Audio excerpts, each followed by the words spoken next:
Nanamafy izay fahombiazana tamin'ny ilandraisana ny francophonie izay hatrany ny faritra Analanjirofo satria sehatra iray izay nahafahana nahita lalam-barotra makany ivelany ny teny ny village de la francophonie Andotapenaka.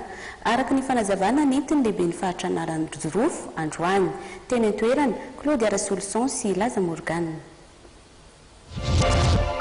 Misy amin'ireo kooperativa toy ny avy any amin'ny faritra Analanjirofo no nahita soratra lalam-barotra makany ivelany nandritra ny varotra fampirantiana no tanterana teny amin'ny village de la francophonie Andotapenaka, na izany eo amin'ny resaka asa tanana na eo amin'ny vokatra fanondrana.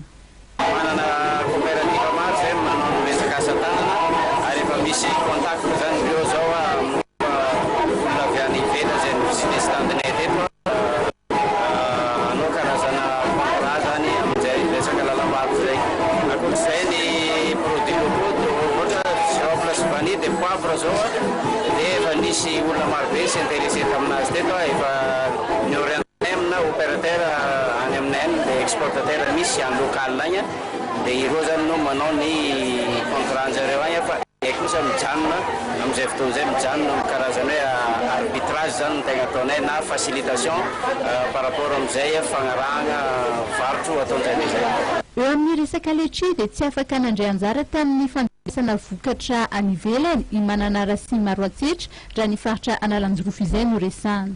Fotoana kely anaty 2 semaines mahery kely eo zany anondranana letchi fanazana zany misy ny atao hoe primaire zay alefa avion loloa dia aveo misy alefa sambo dia anisany mandray anjara zany fatraranjeo fanondranana letchi fa izy fotsiny zany nindro kely district Vavatenina Fenerive station rano fongy any afahana manondrana letchi satria tsy azo tazomina ela zany ny letchi par rapport amin'le problème d'accès zany dia tsy afaka mandefa zany Mananara sy Maroantsetra. Marihana fa efa maro ireo ezaka atao fanamboaran-dalana mba hamora kokoa ny fivoahan'ny vokatra samihafa.